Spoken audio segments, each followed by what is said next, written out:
اولاد کے حقوق، اسوہ حضور اکرم صلی اللہ علیہ وسلم حضرت ڈاکٹر عبدالحی صاحب رحمۃ اللہ علیہ کی، اور صفحہ نمبر 284۔ حضور نبی کریم صلی اللہ علیہ وسلم کے ارشاد ہیں کہ مسلمانوں، خدا چاہتا ہے کہ تم اپنی اولاد کے ساتھ برتاؤ کرنے میں انصاف کو ہاتھ سے نہ جانے دو۔ جو مسلمان جو لڑکیوں پر اعتراض کرتے ہیں پیدا ہونے پر، جو بکواس کرتے ہیں، طلاق کی دھمکیاں دیتے ہیں، بیٹیوں پر ظلم کرتے ہیں، بیٹیوں کو منوس کہتے ہیں، بیٹیوں کو سے ہاتھ چلاتے ہیں، بیٹیوں پر محبت نہیں دیتے، بیٹیوں کو پہلی بیٹی پیدا ہونے پر منہ سکیڑتے ہیں، اس لیے کہ 50 لاکھ ذہن میں آ رہے ہیں گناہوں کی شادی کرنے کے بارے میں، اور جو منہ سکیڑے اس نے یہودیوں اور نصارہ کی نقل کی آپ صلی اللہ علیہ وسلم سے پہلے جو اس طرح منہ سکیڑ دیتے، زندہ دفن کر دیتے تھے۔ آگے سننا، جن بیٹیوں کو ہم نے اللہ کے عذاب کے آگے ڈال دیا، جن بیٹیوں پر ہم اتنے ظالم ہیں اور بیٹی پیدا ہونے پر منہ بناتے ہیں، کیوں؟ 50 لاکھ کا خرچہ یاد آتا ہے شادی کا، ہمارے نالائکیوں کی وجہ سے جہیز وغیرہ اور گناہ اور لعنت جہیز کی، اور مہندی مایوں، صحرا بندی، 8 دعوتیں، بینکیوٹ ہال۔ جو بیٹی کی پیدائش پر منہ سکیڑے اس نے آپ صلی اللہ علیہ وسلم سے پہلے یہود و نصارہ کی نقل کی، ایک۔ نمبر 2، آپ صلی اللہ علیہ وسلم کے پاس جب حضرت فاطمہ رضی اللہ تعالیٰ عنہ خدمت میں حاضر ہوتی تھیں تو آپ صلی اللہ علیہ وسلم چند قدم آگے بڑھ کر استقبال کرتے تھے، اور جب آپ صلی اللہ علیہ وسلم سفر پر تشریف لے جاتے تھے سب سے آخر میں حضرت فاطمہ رضی اللہ تعالیٰ عنہ سے ملتے تھے، اور واپس آ کر سب سے پہلے حضرت فاطمہ رضی اللہ تعالیٰ عنہ خاتون جنت سے ملتے تھے۔ کیوں؟ تاکہ اتنا جدائی کا فاصلہ کم رہے۔ حضرت فاطمہ رضی اللہ تعالیٰ عنہ کو اتنا غم ہوا آپ صلی اللہ علیہ وسلم وفات پر، پردہ فرمانے پر۔ انشاءاللہ کوشش کروں گا اگلے جملے کو وہ اشعار سناؤں جو برداشت نہیں کر سکیں گے ہم، اور اس صدمے میں چند ماہ تک زندہ رہیں، بس خاتون جنت ہیں۔ تسبیح فاطمہ کیا ہے؟ اور جب آپ صلی اللہ علیہ وسلم پر بکرے گائے کی نہیں اونٹ کی ہوجڑی ڈالی گئی تھی، اس وقت حضرت فاطمہ رضی اللہ تعالیٰ چھوٹی بچی تھی، اور وہ کھینچ رہی ہیں، کھینچ نہیں سکتی، رو رہی ہیں۔ آپ صلی اللہ علیہ وسلم کو بدبو کتنی آئی ہوگی صرف یہ سوچنے ہوجڑی کی، اور یہ ابو جہل اور مردود اور یہ سب ہنس رہے ہیں، کہہ کے مار رہے ہیں۔ یہی یہود و نصارہ کی ہم نقلیں کرتے ہیں۔ ہماری بیٹی کا لباس اللہ معاف فرمائے ہم ہی تو خریدتے ہیں یا مارکیٹ میں بیچ دیتے ہیں۔ وہ ابھی بات حضرت ایک یہودی عالم آئے، آپ صلی اللہ علیہ وسلم سے پوچھا کہ اللہ تعالیٰ کو سب سے ناپسندیدہ جگہیں کون سی ہیں؟ آپ صلی اللہ علیہ وسلم نے فرمایا اللہ سے پوچھ کر بتاؤں گا۔ جب حضرت جبریل علیہ السلام آئیں گے، حضرت جبریل علیہ السلام خدمت اقدس میں حاضر ہوئے اور عرض کیا کہ 70,000 حجابات کے بیچ میں نے اللہ سے یہ پوچھا سوال، اللہ تعالیٰ نے جواب بھجوایا ہے کہ اللہ کے نزدیک سب سے ناپسندیدہ جگہ مارکیٹ اور بازار ہے، اور سب سے پسندیدہ جگہ مساجد ہیں۔ اب بس سے آگے میں کیا بیان کر چکا ہوں، کئی ڈپارٹمنٹل اسٹور اور پتہ نہیں کیا بڑے مال، وہاں پر کیا ہوتا ہے؟ مارکیٹ میں چوری، ملاوٹ، دھوکہ، گالیاں، نامحرم، ٹکرانا، جھوٹ، غیبت، نماز نہ پڑھنا، کتنے نقصانات ہیں۔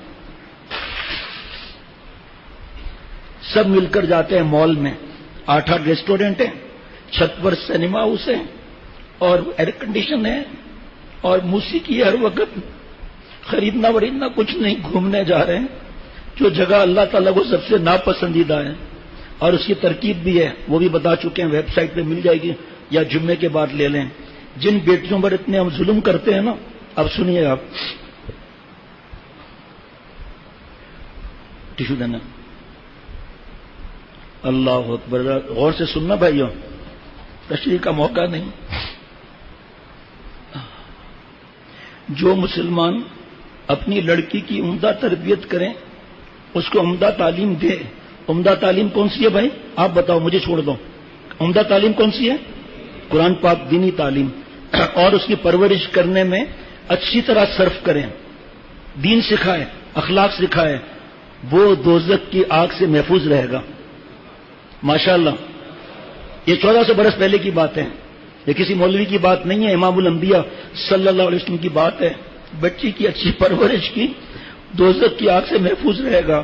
مسلمانوں اپنے اولاد کی تربیت اچھی کیا کرو. نبی کریم صلی اللہ علیہ وسلم نے فرمایا 10 سال کے بعد سگا بھائی سگے بھائی کے ساتھ نہ سوئے، سگی بہن کے ساتھ نہ سوئے. اس سے معلوم ہوا کہ 10 سال کی عمر سے بیٹے اور بیٹیوں کو اچھی باتیں تقویٰ سکھانا ہے. ہمارے بچوں کو پاکی ناپاکی کا نہیں پتا، کھڑے ہو کر لڑکے پیشاب کرتے ہیں نہیں معلوم، چوری کا نہیں معلوم، ماں باپ سے بدتمیزی کا نہیں معلوم، اب فلمیں کا نہیں معلوم، گندی مذاقیں آپس میں کر رہے ہیں نہیں معلوم. اسی فتوے میں لکھا ہوا ہے کہ آج کل یہ نیٹ کیبل کی وجہ سے بالغ کی عمر کو چھوڑو، 10 سال کی عمر کو چھوڑو، اس سے کم عمر میں گندے خیالات کو اوپر آ جاتے ہیں. وہ تفصیل لکھی ہوئی ہے، جس کو چاہیے ہماری ویب سائٹ سے ای میل سے لے لیں، جس کو چاہیے دن میں آ کر فوٹو اسٹیٹ لے لیں تاکہ گھر میں پڑھ کر سنائیں کہ چھوٹے بچے نہیں ہیں نیٹ کیبل والے. یہ نہ سمجھو کہ 7 سال کے ہیں کیا ہیں. وہ حدیث میں جو لکھا ہے 7 سال کی عمر سے نماز پڑھاؤ، کیوں بھائی؟ بہرحال آگے سنیے. سب سے مقدم اپنے اہل و عیال پر خرچ کرنا ضروری ہے، پھر جو لوگ رشتے میں قریب ہوں ان پر خرچ کرنا چاہیے. آگے سنیے اب آپ. یہ جو بیٹیوں پر اعتراض، غصہ، طلاق کی دھمکی، ساس سسر آنکھ نکالنے کے لیے تیار. اب اگر بیٹی ہوئی نا تو تجھے گھر بھیج دیں گے. حضرت روتے تھے سناتے ہیں. ابھی آگے حدیث سنیے گا کیا ہے. ماں کے پیٹ میں بٹن لگا ہے کہ دبائے تو بیٹا دبائے تو بیٹی. اگر سب بیٹے ہوتے میرا آپ کا وجود ہوتا. آپ صلی اللہ علیہ وسلم نانا بنے، دادا نہیں بنے. آپ صلی اللہ علیہ وسلم کو نسب بیٹی سے چلا ہے، بیٹا نہیں تھا. بچپن میں ہی اللہ کے پاس چلے گئے تھے بچے. آج ان بیٹیوں کو منوس کہتے ہیں جو گھر میں بیٹھی ہوں. پردہ کریں یا چلو پڑھائی بھی کریں، فرض کریں. ایک مثال ہے، ان کو برے جملے کہے جاتے ہیں، ڈانٹا جاتا ہے، ہاتھ اٹھایا جاتا ہے. یہ اتنی حساس ہیں کہ ہم سوچ بھی نہیں سکتے ہماری بیٹیاں. اور یتیم کا ثواب، یہ تو ابھی بیٹیوں کا بھی آ رہا ہے نا پرورش کرنے کا. یتیم کا ثواب کتنا ہے یقین کرو. کبھی خط یا ای میل آتا ہے نا، دل چاہتا ہے بس لیٹ جاؤ بس. اب آگے کچھ سمجھ میں نہیں آ رہا. شیخ میں یتیم ہوں، میرے ماں باپ نہیں ہیں، چاچا یا ماموں یا خالہ کسی کے گھر میں ہوں، مجھے نوکرانی بنا کر رکھا ہوا ہے، میرا علاج نہیں کراتے، مجھے ماں باپ بہت یاد آتے ہیں، میں کس سے شکایت کروں؟ میرے سامنے میری چاچا کی بیٹی کو اچھے کپڑے دیے جاتے ہیں اور مجھے چاچا کی بیٹی کے سب سے پرانے کپڑے دیے جاتے ہیں. مجھے سونے نہیں دیتے، کھانا. اب ہم کیا کر سکتے ہیں؟ اللہ سے دعا کر سکتے ہیں اللہ پر عذاب نہ نازل فرما، ہمیں معاف فرما. یتیم بیٹا ہو یا بیٹی کسی کا، اس کے پرورش کا ثواب کتنا ہے. اس کے مال کی حفاظت سنبھالنا، اس کے مال کی حفاظت کتنی ضروری ہے جس کو ہم استعمال کر لیتے ہیں. بیٹیوں کے پرورش پر جب یہ ہے، اور یہ بھی حضرت نے فرمایا تھا کہ جو بیوہ ہو اس کی آہ کبھی نہ لینا، اس کو ستانا نہیں. تمہارے خاندان میں کوئی بیوہ ہو تو، اور جس کی اولاد نہ ہو اس کا کبھی دل نہیں دکھانا. وہ پہلے ہی دکھی دل کے ہیں، ان کا طنز ان پر مت کرو. آج بیوہ کو تو شادی جلدی کرانی ہے، لیکن ایک ایسی عمر ہے کہ شادی نہیں ہو سکتی. کسی کے گھر پر تو بیٹھے گی نا، بھائی یا بہن یا خالہ یا کسی کے گھر پر، اس کی آہ مت لو. اور جو مینٹلی ریٹارڈڈ بچے ہوتے ہیں، ذہن کم عمر زیادہ، ان کی خدمت کر کے جنت حاصل کرو. اور پھر وہ حدیث پاک رکھی ہے جس کو جو اپنے لیے پسند کرو وہ سب اپنے بھائی کے لیے بھی وہ پسند کرو، وہ الگ ہے. اب یہ کلیجہ تھام لیجئے گا ذرا اس پر. جو بیٹی پر منہ سکیڑتے ہیں، جو بیوی کو مارتے ہیں. ایک صاحب مجھ سے جڑے 3 بیٹیاں، دادا دادی، دھمکیاں اور مارنا، اس کا بھی مارنا. عالم ہو کر جب جڑے میں نے انہیں بتائی یہ سب باتیں. بیوی حمل سے تھی، مجھے ٹیلی فون کیا کہ شیخ جڑواں بیٹیاں ہوئی ہیں، 3 تھی 5 ہو گئی. میں آپ کا کیا ارادہ ہے؟ کیا ماں باپ بہت اچھل کود کر رہے ہیں طلاق کے لیے، اس کے لیے؟ میں آپ کو جو حدیث پاک سنائی تھی وہ، اور جو قرآن پاک کی آیت سنائی تھی، اللہ جس کو چاہتے ہیں بیٹیاں دیتے ہیں، جس کو چاہتے ہیں بیٹے دیتے ہیں، جس کو چاہتے ہیں دونوں دیتے ہیں، جس کو چاہتے ہیں نہیں دیتے. بتاؤ دوستو پہلے کیا اللہ نے فرمایا؟ بیٹی فرمایا. ان بیٹیوں کو ہم نے مارکیٹوں میں دھکے دیے ہوئے ہیں. آگے سنو، پھر بتا دوں گا آخر میں کہ آگے کیا ہے اور ہم کیا کر رہے ہیں. پھر پتہ ہے کیا ہوا؟ وہ بیگم صاحبہ کانپ رہی تھی ہاسپٹل میں کہ اب طلاق ملے گی. یہ مٹھائی لے کر گیا ہے اور کمرے میں کوئی تھا نہیں، بیوی کو گلے لگایا کہ مبارک کو جنت کی 2 فیکٹریاں اور آ گئیں. کیسے آ گئیں وہ حدیث پاک سناتا ہوں. اب وہ رو رہی ہے خوشی کے مارے، یہ کیا ہو گیا؟ آج اس صاحب کی 7 یا 8 بیٹیاں ہیں. اتنا خوش ہے کہ پلے پلائے داماد ملیں گے. بھائی رشتے آسمان سے آتے ہیں، رشتے آسمان. جس کی پہلی بیٹی پیدا ہو، حدیث پاک ہے کہ اس کو خوشخبری سناؤ، قسمت والی ہے. ہمارے ارمان تو یہ ہونا چاہیے کہ ہم اللہ والے بنے. یہ کیا ارمان ہے کہ ہاں بیٹا مانگو؟ کس نے منع کیا ہے؟ خوب مانگو بیٹا، کوئی منع نہیں ہے، لیکن بیٹی آ جائے تو خوش رہیں. مانگو بیٹا، کوئی منع نہیں. اب حدیث پاک سنیے، 2 حدیث پاک صرف سناؤں گا، وقت کم ہے. حضرت انس رضی اللہ تعالیٰ عنہ کہتے ہیں کہ رسول اللہ صلی اللہ علیہ وسلم نے فرمایا، جس نے پرورش کی 2 یا 3 بیٹیوں کی یا 2 یا 3 بہنوں کی، یہاں تک کہ اس سے جدا ہو جائیں بیاہ شادی کے بعد یا فوت ہو جائیں، تو میں اور وہ شخص جنت میں اس طرح ساتھ ہوں گے. آپ صلی اللہ علیہ وسلم نے انگلیاں اٹھائیں دونوں، اور جس طرح یہ 2 انگلیاں، اور آپ صلی اللہ علیہ وسلم نے اپنے انگشت شہادت اور درمیان کی انگلی کی طرف اشارہ فرمایا کہ اس طرح میرے ساتھ رہیں گے جنت میں. کسی نے عرض کیا کہ 2 بیٹیاں ہو تو؟ فرمایا اس کے لیے یہی خوشخبری ہے. کسی نے عرض کیا 1 بیٹی ہو تو؟ فرمایا جاؤ، اس کے لیے بھی یہی خوشخبری ہے. تو بتاؤ بھائی جنت کی فیکٹریاں ہوئی نہیں ہوئی؟ ہماری گناہ ہے کہ اپنے بیٹیوں کو منوج کہنا، گالی دینا، دھکے دینا، مارنا. جی ہاں مارنا. بیٹی کو پلنگ سے نیچے گرایا، صرف چاچا کی خدمت نہیں کی، 10 منٹ دیر ہو گئی، اس نے شکایت کر دی کہ آپ کی بیٹی بالکنی میں کھڑی ہو کے ایک لڑکے کو اشارے کر رہی تھی. حالانکہ میں جانتا ہوں اس گھر کو. اور باپ نے ایک دینی خدمت کر کے آیا تھا، کچھ دنوں کے بعد، مہینوں کے بعد بیٹی کو ٹانگ سے اٹھا کر پلنگ سے نیچے گرایا، گھٹنے رکھ دیے پیٹ پر، اور جوان بیٹیوں کو گھوسے اور تھپڑ ہیں. بابا معاف کر دو، بابا معاف کر دو. ماں کا خط آ رہا ہے، بیٹی کا خط آ رہا ہے، لکھا ہے کہ میں اس کو اجازت دیتی ہوں کہ یہ گھر سے بھاگ جائے، اور یہ گھر سے بھاگنا چاہتی ہے، گھر میں رہنا نہیں چاہتی. پھر الحمدللہ حضرت حیات تھے، حضرت سے پوچھ کر جواب دیا. عزت ایک دفعہ چلی گئی نا، ہیرا ایسا ہے تیری عزت کا، پھر وہ عزت واپس نہیں آتی. جو بابا ظلم کر رہا ہے تم خدمت کرو، تم اب بابا کی جائز بات میں اطاعت کرو. کوئی بات نہیں، اس نے غصے میں آ کر بول دیا، کوئی بات نہیں، بابا اور اماں کی دعا اور مار ہمارے لیے دعا ہے. اب ایک دل لرزانے والی حدیث پاک ہے، اس کے بعد ہم فیصلہ کر لیں ہم نے بیٹیوں کا کیا حشر کیا ہوا ہے. میں نہیں بتاؤں گا، تو صرف دعا کر لوں گا اس کے بعد.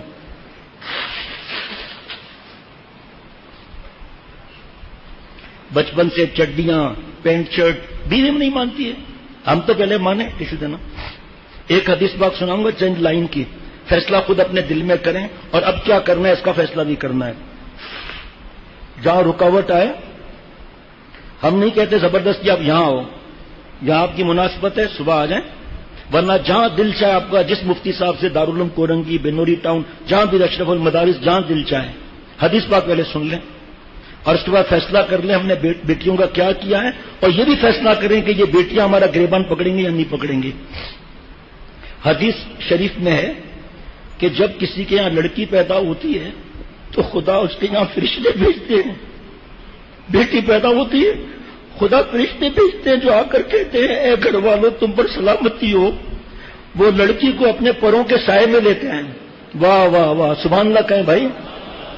یہ بیٹیاں ہیں جناب، اور روڈوں پر کھڑی ہوئی ہیں، پینٹ شرٹ پہنی ہوئی ہیں، لڑکوں کے ساتھ گیم کھیل رہی ہیں، موٹر سائیکل پر ساتھ بیٹھی ہوئی ہیں اور خوش ہو رہے ہیں. یہ بیٹیاں ہیں. آگے سننا تو پتہ چل جائے گا کہ گردن پکڑی جائے گی نہیں پکڑی جائے گی. توبہ کا دروازہ کھلا ہوا ہے. بیٹی نہیں مانتی، دھمکی دیتی ہے، اس کا بھی علاج ہے. میں جو دوبارہ پڑھوں گا، مجھے تو رات بھی بڑا مزہ آ رہا تھا. خدا ان کے یہاں فرشتہ نہیں، فرشتے بھیجتے ہیں جو آ کر کہتے ہیں اے گھر والوں تم پر سلامتی ہو. وہ لڑکی کو اپنے پروں کے سائے میں لیتے ہیں اور فرشتے اس کے سر پر ہاتھ پھیرتے ہوئے کہتے ہیں یہ کمزور جان ہے اور ایک کمزور جان سے پیدا ہوئی، جو اس بچی کی نگرانی کا جملہ غور سے سننا. کون نگرانی کرتا ہے بیٹی کی؟ کتنے لوگ کرتے ہیں لیکن کتنے؟ یہ حدیث پاک کے جملے سنیں. جو اس بچی کی نگرانی اور پرورش کرے گا، پرورش کیسی کرے گا؟ یہود و نصارہ یا آپ صلی اللہ علیہ وسلم کے طریقے پر؟ بس یہ ہے، اس کی تشریح تو لمبی چوڑی ہے نا بھائی. جو اس بچی کی نگرانی اور پرورش کرے گا، قیامت کے دن خدا کی مدد اس کے شامل حال رہے گی. اب جو حشر ہم کرتے ہیں وہ سامنے ہے. مجھے تو تعجب ہوتا ہے، ہم گاؤں والے ہیں، گاؤں والوں کو کیا مستی چڑھی ہے کہ اپنے بیٹیوں کو ہاسٹل میں بھیج رہے ہیں. ارے دینی ہاسٹل میں منع ہے. ہمارے بزرگوں نے کہا، شیخ العرب والعجم عارف باللہ حضرت مولانا شاہ حکیم محمد اختر صاحب رحمۃ اللہ علیہ فرماتے ہیں، ان بزرگوں کے غلام ہیں جو بیٹیوں کے دینی ہاسٹل میں منع کرتے ہیں. دنیا کی ہاسٹل کہاں سے آ گئی؟ ہاں جو داخل ہے نا، کوئی رشتہ دار محرم، اس سے پوچھو ہاسٹل میں لڑکیوں کا حالت کیا ہوتی ہے. دنیا والے ہاسٹل میں، ہماری بیٹیاں ہاسٹل میں دوسرے شہر کو گولی مارو، دوسرے ملکوں میں جا رہی ہیں. 12 سال 14 سال کی بیٹیاں، اور نام یہود و نصارہ کے حوالے. اچھا جی، اب سنیے آخری 2.5 لائن. آپ صلی اللہ تعالی وسلم نے فرمایا، جو شخص بھی ایسی عجیب و غریب حدیث پا کے دل لرز جائے، جو شخص بھی لڑکیوں کے پیدائش کے ذریعے آزمائے جائیں اور ان کے ساتھ اچھا سلوک کر کے آزمائش میں کامیاب ہو، تو یہ لڑکیاں اس کے لیے قیامت کے روز جہنم کی آگ سے ڈھال بن جائیں گی. دینی حساب سے پرورش کی جائے، گھر پر بٹھایا جائے، ان کی پرورش کی جائے، یہ ہمارے اور دوزخ کے بیچ میں ہماری بیٹیاں ڈھال بن جائیں گی. اللہ عقل سلیم، قلب سلیم. اور یہ پرچہ الگ ہے کہ قرآن پاک نے، احادیث مبارکہ نے عورتوں کے کیا حقوق فرمائے ہیں، ان کو وی آئی پی بنایا ہے نہیں بنایا، یہ الگ ہے. اور یہ مختصر ہے، اس کی تفصیل الگ ہے کہ اللہ تعالی نے قرآن پاک میں کتنے حقوق بنائے ہیں، ان کے لیے فرمائے ہیں کتنے حقوق، اور حدیث پاک میں کیا کیا ان کے لیے ہے. لیکن یہ کہ پوچھیں تو نا، اب تو اذان کا وقت ہو گیا، پھر سنتیں ہو جائیں گی، پھر نماز ہو جائے گی انشاءاللہ تعالی. ارادہ تو ہم لوگ کر لیں کہ اللہ ہم نے اپنے گھر کو جنت کے باغوں میں سے باغ بنانا ہے. اے اللہ، مسجد میں، مسجد اختر، جو بھی مسجد اختر، خانقاہ غرفت السالکین، جہاں بہو بیٹیاں بیان سن رہی ہیں، اے اللہ ہمارے گھر اس کے ذرے ذرے میں اپنا نور بھر دے اور تجلیات جذب بھر دے. اے اللہ جو بھی آوے محروم نہ جاوے. ہمارے گھر میں سے یہ چیزیں نکلیں گی نا تو در و دیوار کے ذرے ذرے میں نور آئے گا نا. جب نور آئے گا تو گھر کیسا بنے گا؟ وہ بیٹیاں کوئی تلاوت کر رہی ہے، کوئی دعائیں مانگ رہی ہیں، کوئی ابا کے لیے چائے بنا رہی ہے، کوئی ماں کا سر دبا رہی ہے، کوئی پیر دبا رہی ہے، کوئی ماں کو لطیفہ سنا رہی ہے، کوئی ابا کے پاس بیٹھی، ابا آپ کوئی حدیث پاک سنائے نا. کہاں یہ گھر، کہاں ناچ گانے اور بے حیائی، اریانی، فحاشی. بیٹی آئے تو پینٹ شرٹ پہن کر دوپٹے کو آگ لگائی ہوئی، بال کھلے ہوئے، گریبان چاک اور چست لباس، شرٹ پہنی ہوئی، یہ خاموش رہیں گی اللہ کے پاس. ہاں تربیت ہم اچھی کریں جو شریعت و سنت کے مطابق ہے. اس کے بعد تو حضرت لوط علیہ السلام کی بیوی کافرہ ہوئی. ہاں جی، کعبے میں پیدا کرے زندیق کو. ابو جہل کعبے میں پیدا ہوا ہے. کعبے میں پیدا کرے زندیق کو، بت خانے سے لاوے صدیق کو. اہلیہ لوط نبی ہوئے کافرہ، زوجہ فرعون ہوئے طاہرہ. کنان نو کا گھمراہ ہوئے، زادہ آزر خلیل اللہ ہوئے. حضرت ابراہیم خلیل اللہ، اللہ کے گھاڑے دوست، باپ بت پرست. سوچو آپ. اور فرعون کی بیوی طاہرہ، تفسیر میں لکھا ہے کہ حضرت آسیہ رضی اللہ تعالیٰ عنہ آپ صلی اللہ علیہ وسلم کے نکاح میں دے دی گئیں تکلیفیں برداشت کرنے کے بعد. یہ دیکھو آپ، یہ فکر نہ کریں کہ بیٹی نہیں مان رہی یا بیوی نہیں مان رہی. اللہ سے مانگیں گے، تہجد میں روئیں گے، اللہ سے فریاد کریں گے کہ اللہ گھر کو آگ ہم نے لگائی، ہمیں مرنے سے پہلے اسے بجھانے کی توفیق عطا فرما اور سنتوں کے اور شریعت کے باغ کو لگانے کی توفیق عطا فرما. دیکھو مدد آتی ہے نہیں آتی. آج ہی جمعے کے دن مغرب سے پہلے ہر دعا قبول ہوتی ہے. ہاں اجتماعی دعا نہیں ہے.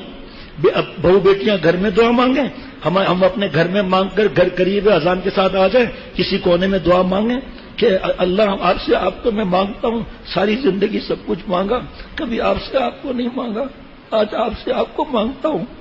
جو تو میرا تو سب میرا، فلک میرا، زمین میری، ایک تو نہیں میرا تو کوئی شے نہیں میری.